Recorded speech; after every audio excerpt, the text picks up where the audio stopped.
second, but Okay. Steve Kahn.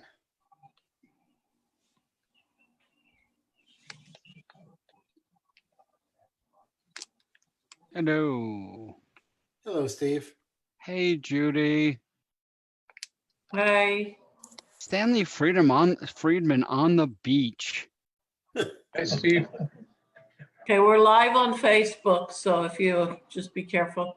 Sure. And so then we can just download it from there, Barry. I don't have to record it too. Okay. Yeah, because Fred wants to see it. That's why. Just send them to our Facebook page. You'll be able to see it. Okay. Hi, Nancy. Hi.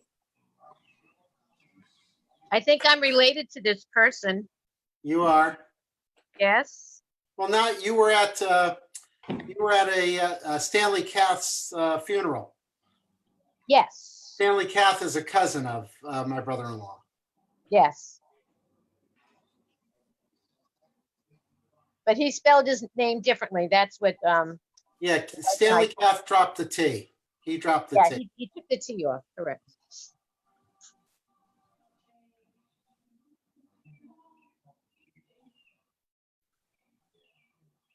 Hi, Rabbi. Hi, Barry. Hi. Pam, you having trouble? Hey, Rabbi, how are you? I'm good, Elliot. How are you? Good, thanks. I'm busy bidding while we're waiting. Thanks. Yoo-hoo! We I'm love looking- that. I'm looking for what Judy has, and I'm Disco bidding going on over. there. I like the disco, Steve. I'm upping Judy's bid by $1 everywhere. Oh, geez. Very nice. Very nice. See when your mailing goes out next. You can't tell who the leading bidder is, which is a good thing. It's all anonymous. That's probably better that way. Hey, Yeah. Max. Hey, Barry. Hey, Jeffrey. I get Hey, Reverend notices though when if I get a notice right now that somebody's outbid me, I know who it is, Elliot. See, so I'm out of money, so you're good. We haven't selected the same ones. What, I'm when does checking the my bidding, email now. when does the bidding stop? It goes till during next week sometime. I forget. July Oh, and 10th. Oh, and then July just 10th. go on the temple website to check it out. Yeah, you'll get you should have gotten an email today too. I get so many emails. From Jen Thomas. I get so many emails that I Yeah. don't open many of them unless they're business related. Yeah, take a look at Sorry. the recent one from Jen. You can open it, you click, and it'll take you right there, and you have to sign in. It's a third party. So I'm auction house. just wondering, is this your Brotherhood meeting tonight or is this open to everybody? Because It's open to everybody. that's what I thought. Everybody. Especially with last names Riffle. Well, yes. He's I'm finding Jewish. this slide interesting. Sorry. He's Jewish. He's Jewish. Good. Steve Kahn, I'm feeling like maybe I thank you much better. He's going through psychedelic lighting. I've got a fluorescent bulb, and when I put it on my cranium, it apparently is turning green. It's really weird. Or maybe it's the reflection, as my kids would say. It's not easy being green.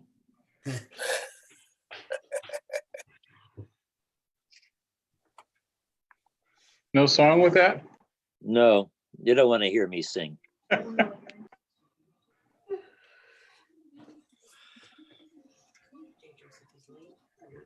Oh, Pam, look at your sweet doggy. I know.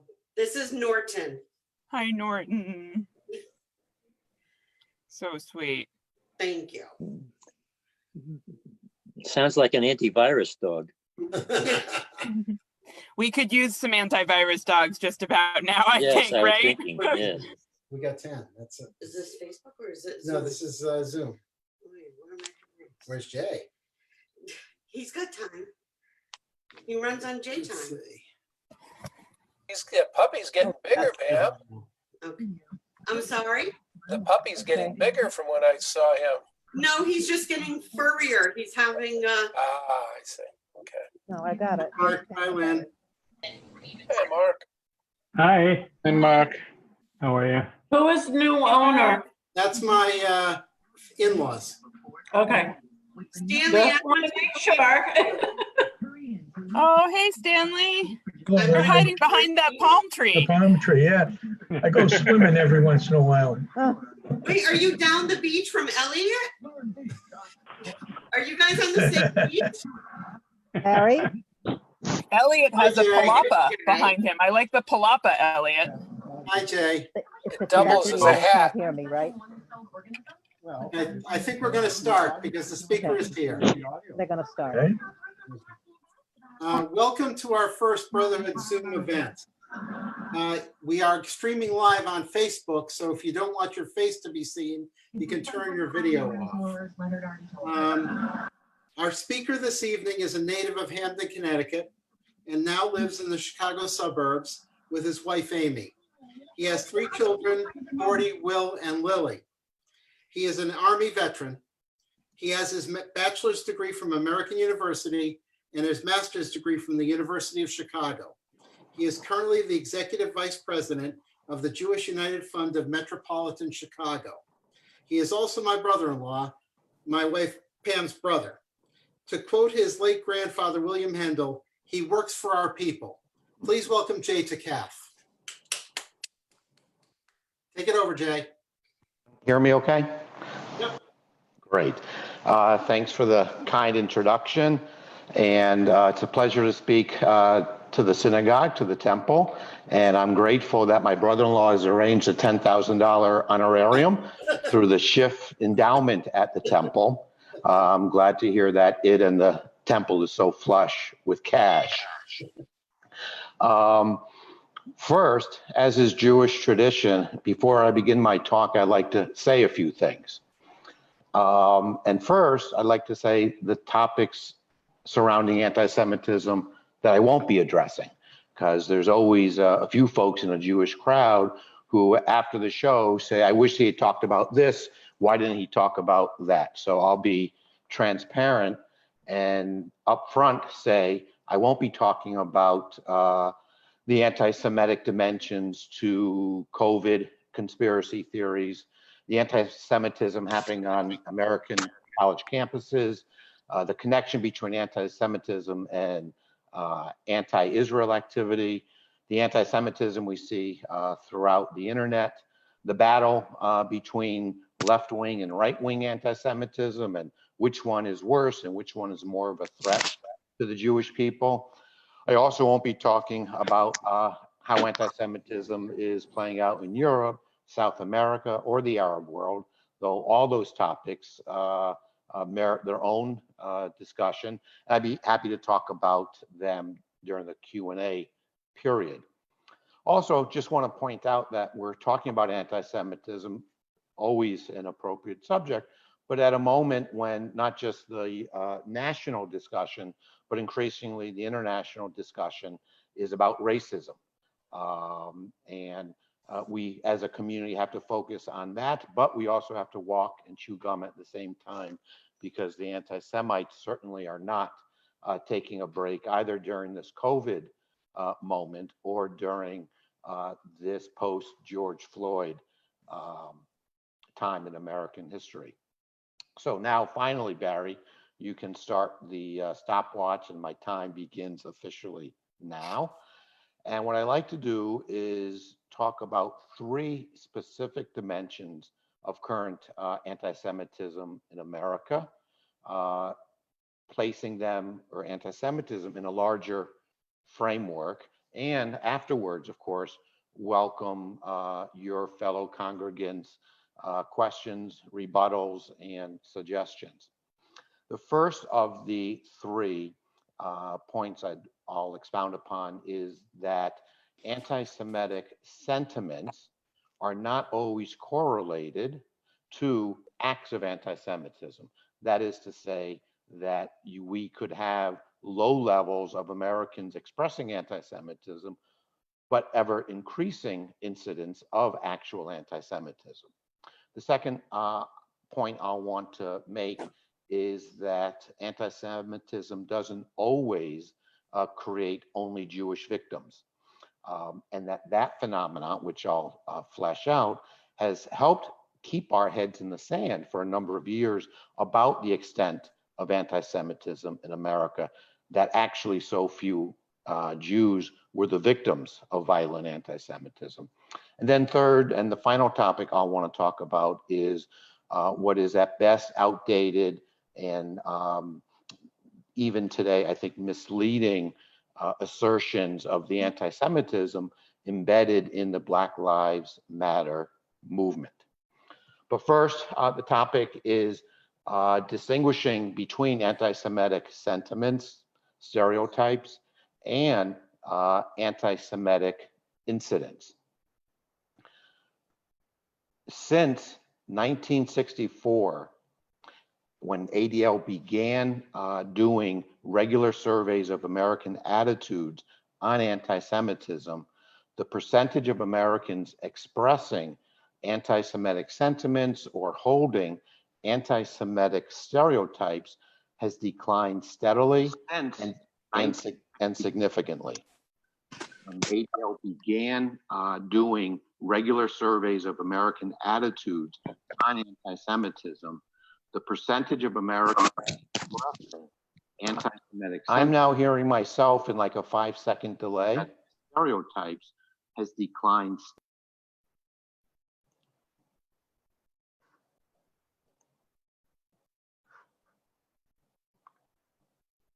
Barry, are you hearing me in delay? Is that on my end? I heard it for a moment. It's not Barry, but it's Steve, but now you sound very good. Okay. Well, thank you. So I'll continue where I last left off.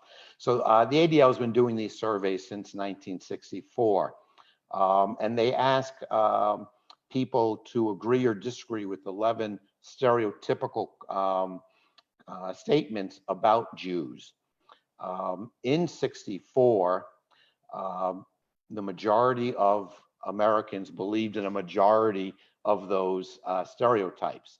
Today, that number is a very small minority, believing in a very small minority of those negative anti-Semitic sentiments.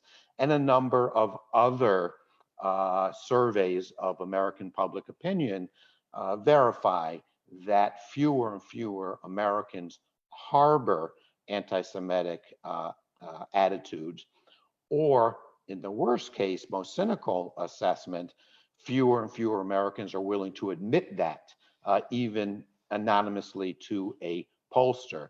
And if one buys into that cynical assessment, then at least, if you're looking for a silver lining there, it means that people realize that there's a social taboo to being anti-Semitic, and they don't want to admit it even to a pollster who they don't know and will never meet. Moreover, as these anti-Semitic attitudes were decreasing, our community and America at large has invested unprecedented billions of dollars in the fight against anti-Semitism. Almost simultaneous with the drop in anti-Semitism identified in the ADL attitudinal surveys, we've seen the construction of the U.S. Holocaust Museum in Washington, D.C., dozens of local Holocaust museums, continued work by groups battling anti-Semitism like the ADL, the American Jewish Community, the Simon Wiesenthal Center, B'nai B'rith, and many, many other groups. And they weren't alone. Churches and civic groups and schools across the country reinforced those messages condemning anti-Semitism. And let's not forget Hollywood's role in helping educate about the evils of anti-Semitism.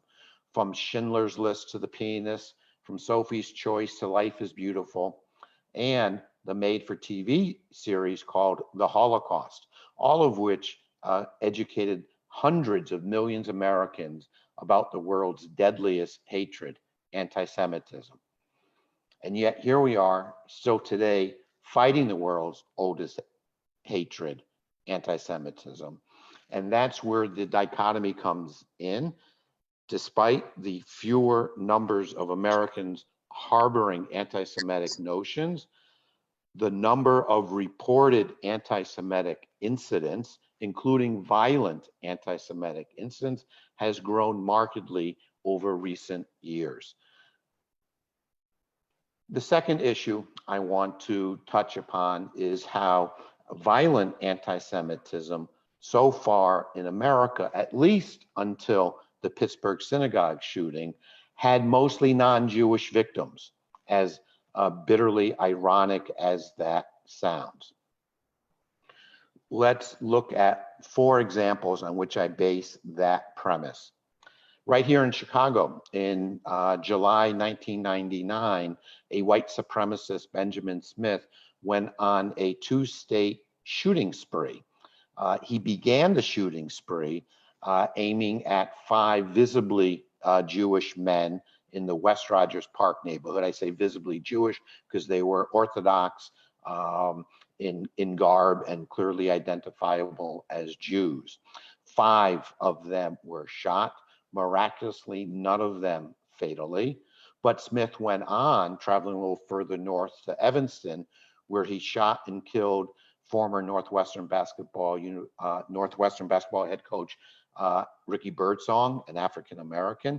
And then he continued on to Indiana, where he shot a visiting Korean student before a state police chase ended with Smith putting a gun to his own head. So in that episode, you have 2 dead non-Jews and 5 shot, but still, thankfully, living Jews who were the first and the priority target of this murderer. Not long after, Buford Furrow went to the Los Angeles Jewish museums called the Skirball Museum, but was deterred by visible signs of security, and then therefore went down the street a bit and went to the JCC where there was no visible security. He entered the lobby. This was a JCC like many others that had preschool activities going on, and began shooting at the students, the young children, the teachers and other staff. Miraculously, none of them fatally killed. As he speeds away, however, he comes across a Filipino American postal worker and shoots and kills him. Jumping ahead to 2009, the U.S. Holocaust Museum in Washington, D.C. Has a white supremacist go in, shooting up the lobby, again aiming for Jews, but bitterly killing only an African American guard. Jump ahead to 2014, Overland Park, Kansas, that's the Jewish suburb of Kansas City, and another white supremacist enters a campus parking lot, a campus where there's both a JCC and a home for the aged, and he shoots a father and son walking into a recital that was scheduled for that day at the JCC, proceeds further down the parking lot towards the elderly residential facility, and shoots and kills a female. Again, the father and the son walking into the recital were non-Jews attending an event sponsored at the JCC. And the woman who's killed outside the residential facility owned by the Jewish community was a non-Jewish daughter visiting her senior non-Jewish mother. To the white supremacists, a world in which Jews offer our services to non-Jews and non-Jews willingly partake is a world they don't recognize and cannot fathom. And yet that is the world that we live in. And so the most deadly attacks in America for 2 decades leading up to both the Pittsburgh Tree of Life synagogue shooting, which killed 13, and the Poway synagogue shooting in California, which killed 1. The previous to that, the most deadly attacks, anti-Semitic in nature and intent, ended up killing non-Jews. Those were tragedies. And it also allowed us, I'd submit, to keep our head in the sand because we didn't pay as much attention to them, because at the end of the day, Jews weren't killed as we perhaps should have, because those were clarion calls that even as anti-Semitism was decreasing, at least in terms of people willing to admit it to a pollster, the number of violent attacks was going up. Parenthetically, I would submit that one of the reasons why violent attacks of an anti-Semitic nature are increasing is because the anti-Semites realize that the trend of history is against them, that America is becoming, as hard as it is to fathom these days with the partisan rancor going on, a more tolerant and less anti-Semitic place. And it's only through dramatic, violent acts like this that they could perhaps jumpstart a larger anti-Semitic campaign.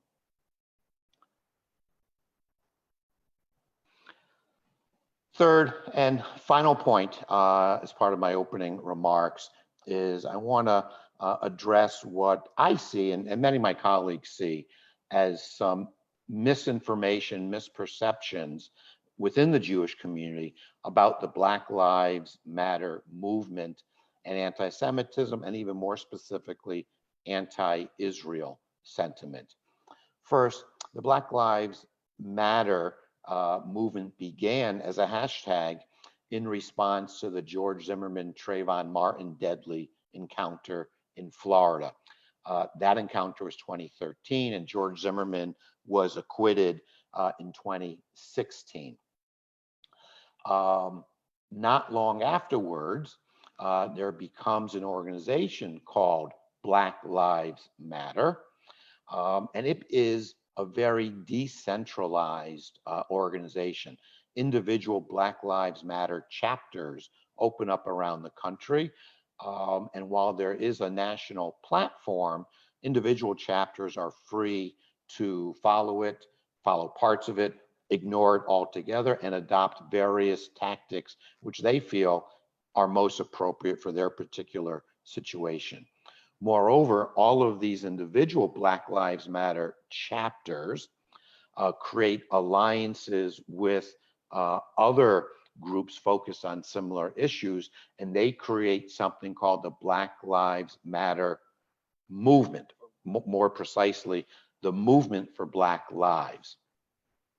It is that group, the Movement for Black Lives, that adopts a platform in 2016 that calls for BDS, boycott, divestment, and sanctions against Israel. And it is that platform which has informed a number of Jews around the country to conclude that the Black Lives Matter movement is anti-Israel and anti-Semitic. Without making any apology whatsoever for that platform in 2016. Let's remember, it's not a binding platform on local chapters. Many of the individual chapters explicitly denounce that particular segment. Moreover, for a number of years now, the word Israel, Palestine, and BDS are nowhere available for viewing on the BLM website. They have entirely focused their efforts on US and policing related issues and have gotten out of the international foreign policy game. Moreover, the vast majority of Black Americans and Americans in general and Jews view Black Lives Matter as a chant, as a hashtag, as a call for justice, as a slogan, not as a specific call or a specific embrace of everything in the 4-year-old platform of a group that is highly decentralized. An example within our own community, I and probably the majority of you call ourselves Zionist, but we aren't necessarily members of the Zionist Organization of America or agree with their entire platform in America for American politics or for Israel politics. And for those within our community who are trying to drive a wedge or keep a wedge between American Jews and the Black community, this outdated, inaccurate, unhelpful reference back to 2016 is not a sufficient reason for Jews not to embrace the Black Lives Matter slogan and to show our historic solidarity in the battle for justice with Black and other activists. Does that mean Jewish groups and Jewish individuals sign on to the entire platform, or that we're on board with the defund the police call? Of course, absolutely not. In fact, those are particular policy positions that not even all individual Black Lives Matter chapters embrace as well. And so we'd be shooting ourselves in the foot as a community if we were to look back on a 4-year-old outdated, irrelevant, no longer visible platform and isolate ourselves, marginalize ourselves from the hottest, most pressing topic on the American discussion today in the pursuit of justice. We do have, as I mentioned earlier, sufficient battles to fight on the anti-Semitic front. We don't need to marginalize ourselves unnecessarily from our neighbors and any potential ally in that battle. We need all the allies we can find, Jewish and non-Jewish, and African-American and Latino and LGBTQ, to fight this scourge of anti-Semitism and bigotry in general. Those, Barry, are the 3 things I wanted to outline for the group, and want to invite questions, rebuttals, and comments. Thanks for your attention.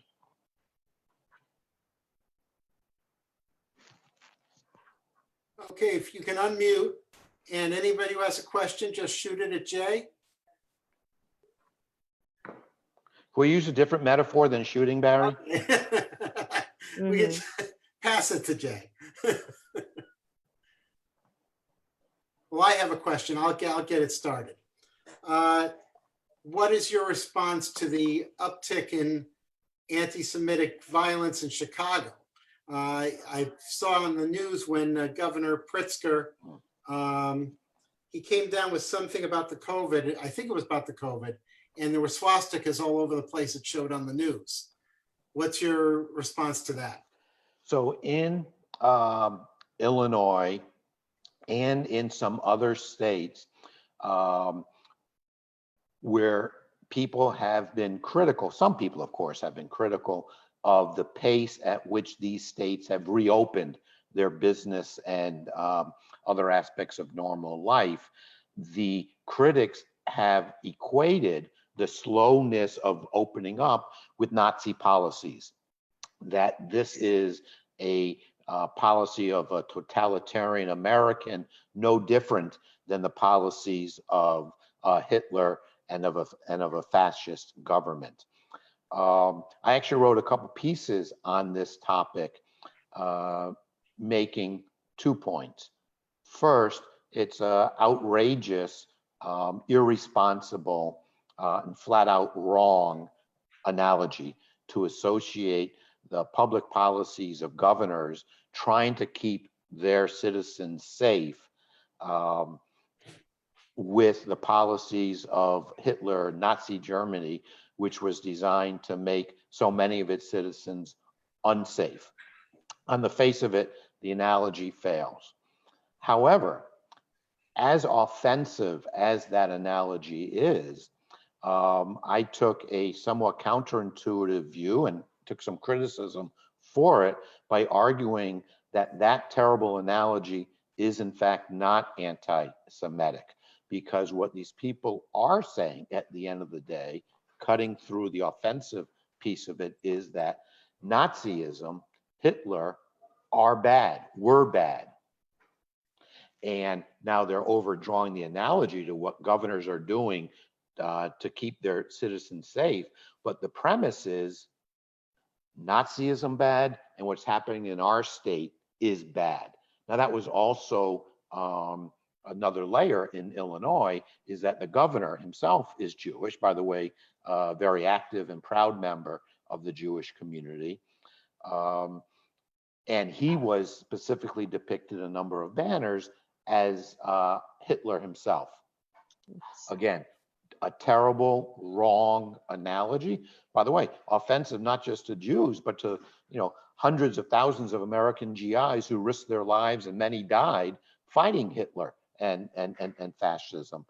But we should be very, very careful before we throw the label anti-Semite out there at people, because we want it to remain a very serious, ugly charge that people don't want to be associated with. And in this particular case, again, a terrible analogy, but that began from a premise that Nazism is bad, not that Nazism is good.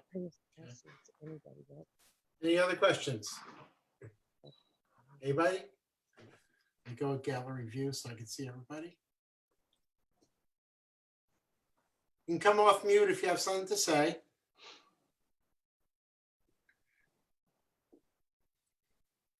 Okay, I'll ask one more question.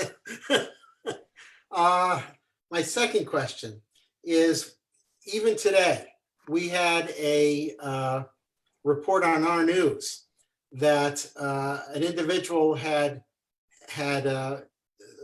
painted swastikas on non-Jewish graves in Providence College, on some of the Franciscan graves. And they caught the guy, but my question is anti-Semitism today more of an uneducated link, that we are not educating our children good in school, that something is going wrong with that system? Good question, and I want to comment on two parts of it. Don't let me forget the second part, Barry. I'll hold you to that.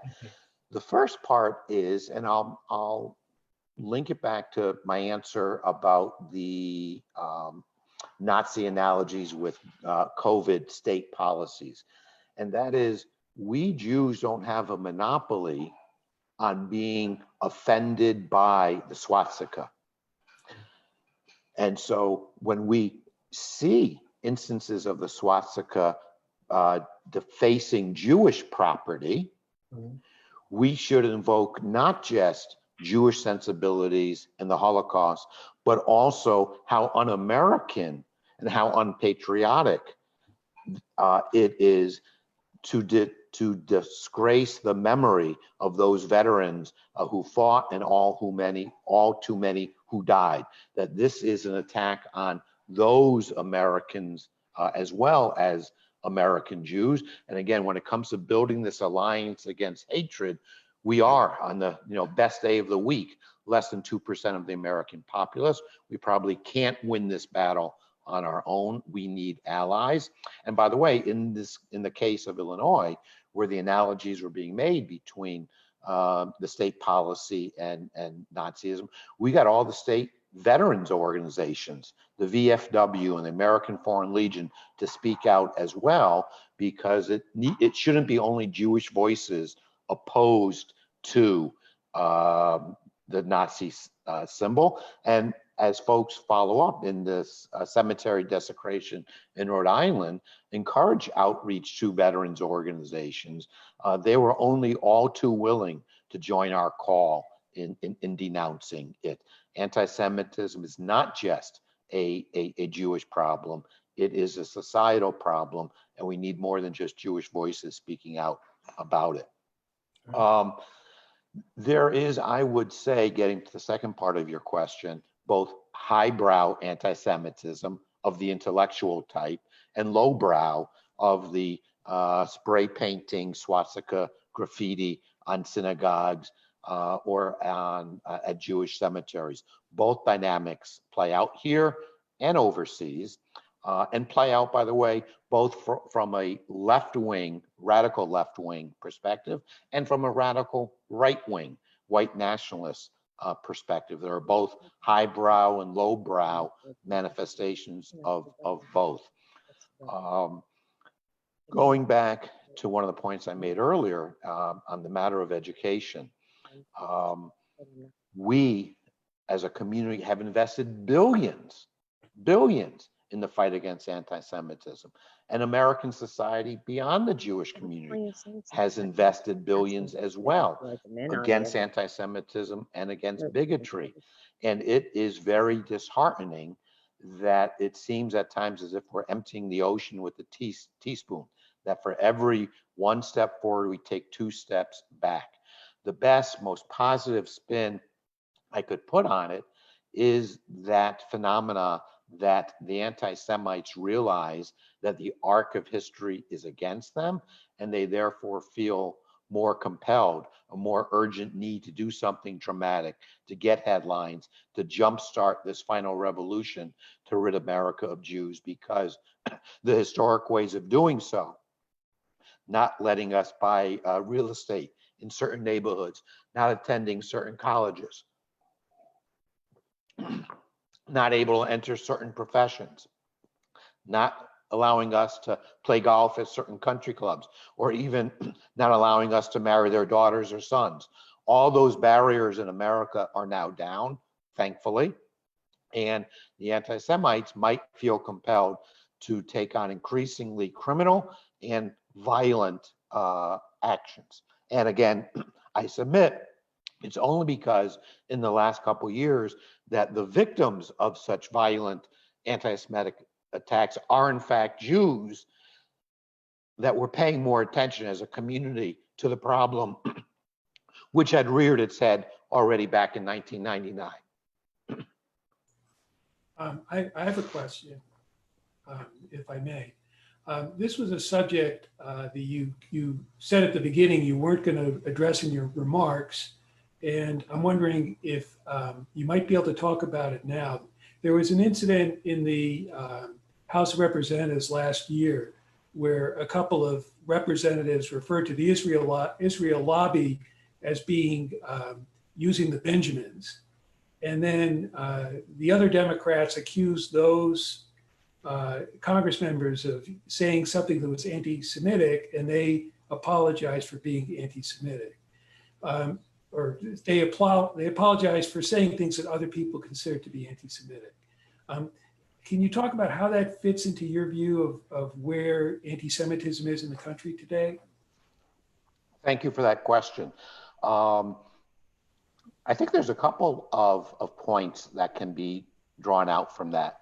First, getting back to the education, we should be willing to accept the sincere apologies when people acknowledge having misspoken, and when they acknowledge that they didn't recognize the anti-Semitic provenance, not providence, provenance of certain statements. We cannot condemn someone for eternal damnation when they are trying to better themselves and to reach out to us. And so in that particular instance, the apology, in my view, should absolutely be accepted. And hopefully it becomes part of a longer, larger discussion about anti-Semitism, but other bigotries as well. It is unreasonable for American Jews to expect every American to understand all the unique nuances of anti-Semitic imagery or statements. The notion of Jews and money, notion of Jews and cheapness, notion of Jews and media or business or controlling politics. By the way, that they're not every American is going to have a PhD in anti-Semitic antenna awareness. Going back to the ADL study, which I mentioned in the beginning, they had to change their questions over the life of that survey, which is now 55 years, because they realized that you can have a stereotype about Jews that's not necessarily negative. I believe one of the first questions is Jews are good at business. We understand how that could go down an anti-Semitic path, but it is not ipso facto necessarily on the face of it an anti-Semitic sentiment. And so the ADL had to change that and some other questions when they began counting answers to that question as yes, as anti-Semitic. The incident of the Benjamins also is overlaid with US policy towards Israel, and a critique of both the left and the right of US policy towards Israel is that it's a function of too much Jewish political power, specifically Jewish political giving, though increasingly on the left, the critique is not that it's the Jews who are controlling American foreign policy vis-a-vis Israel, but rather evangelical Christians who do so, especially in this administration. I went off on a couple of different tangents, Sam. I want to make sure I, in some way, roundabout way, addressed the heart of your question.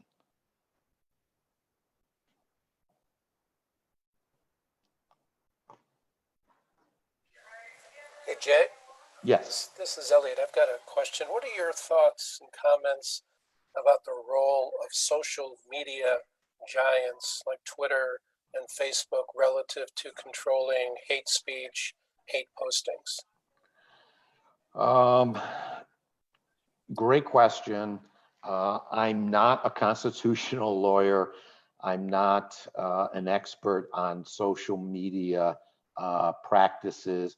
I think it's an absolute minefield that on the one hand, maybe innocently, they just created these platforms. And like much of the internet was created with so much optimism, open forums, giving more people voices, and instead it becomes more of a sewer than a paradise.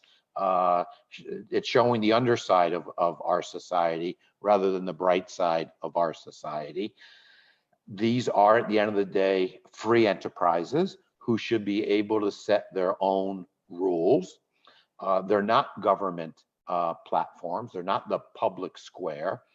They're not controlled by the First Amendment. And yet they do feel responsibility both on the hate front and political accuracy. As many of you perhaps know, I think this Friday, the NAACP, the Anti-Defamation League, and a number of other civil rights organizations are calling for at least a one-day boycott of ads on Facebook, trying to influence Facebook's policy on carrying hate imagery and hate speech on their platforms. As Facebook and Twitter and some of the other platforms have updated and expanded their policies, the groups on both the far left and the far right have adapted quite quickly and found other platforms, and it actually ends up where they're able to plan and discuss and share their warped worldviews out of the view of lots of other people. And so their ideas aren't getting vented by the fresh air of the public square, and it's just a stew of hatred out of view from the majority of people on Facebook and on Twitter. And some argue that that's a more dangerous place for that hatred out of view and out of the public square. No easy answers. You hope that there would only be loving messages and true political messages on any platform, but that world ain't happening anytime soon. And those companies are struggling with it. I think Twitter has several thousand employees whose only job is monitoring Twitter feeds for hate and incendiary material. So even if the guidelines aren't to one's liking, where they've drawn the line, all the social media platforms are investing significant resources in trying to police their own content. Again, even as each of them draw the lines in different places.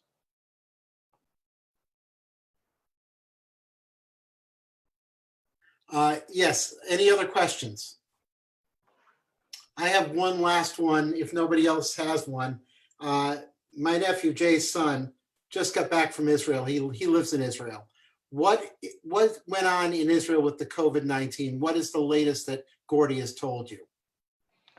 Well, the magic of the internet is one doesn't have to rely upon family for first person updates or reliability. And his experience mirrored 99% of other Israelis. He, like all of us and other Israelis, were quarantined. Israel went to quarantine or self-isolation earlier than America did. They closed up more completely than America did. And because there's no ACLU and no real constitution in Israel, and they are a very, very high-tech society, they use technology in very aggressive ways in combating the COVID virus. So for example, the government in Israel knows who is associated with which phone number, and they were able to identify, who's on quarantine, and if that person's phone is getting a beep from outside their quarantine area, that phone will get a text message saying, "You're out of your quarantine area, return to it." And by the way, the quarantine area for Israelis was their home plus only 200 meters. Here in the States, even as we stay at home during the day, if we want to go out for a walk, we could walk as far as we want. There wasn't that 200-meter limitation. But their use of technology went one step further. So let's say I was shopping at the grocery store, which of course was one of the few places Israelis could go. But someone who should have been in a 2-week or longer quarantine was also in that grocery store in violation of the guidelines. Not only does that person get a text message saying you're in violation of quarantine guidelines, but everyone else in that supermarket would get a text saying you're in a location where someone is in violation of quarantine. We suggest you get out of that area now until we give an all clear signal. That is something that would send the ACLU through crazy. It's perhaps appropriately in the American context. It barely raised an eyebrow in Israel. And it was that type of discipline that allowed Israel to open up much sooner than America. However, as those of you who may have been reading as recently as this afternoon, they're now closing back down entire cities because too many people understood opening up as a need for no more social distancing or other practices. And just like we see in some southern states in particular, they're seeing another spike in COVID cases, unfortunately. And then finally, another factor where folks say Israel was able to get out of that first wave quickly and that most Israelis abided by the quarantine rules is so many of them are so accustomed to spending extended time in bomb shelters that when the government says stay at home and do this, Israelis, since the vast majority are military veterans and all of them have spent time in bomb shelters the last decade or so, they heed the call. And I think that contributed as well to the quick turnaround. And now, like any other person arriving to the States from abroad, he does a 2-week isolation. He's about 10 miles away from us, and he's got another week to go. Well, I want to thank you, Jay, for that informative program. And I think we should give him a virtual applause. Is that in addition to the 10,000 honorarium, the applause? Exactly. You get both. Get both. And have a safe rest of the summer and hope to see you soon. And regards to my niece and nephews Will do. and Amy. Thanks, everyone. Thank you. Bye-bye. Good night. Thank Hello. you. Thanks, Thank you Brotherhood. so much. Thank you. Very Thank you. good. Thank you. Yeah.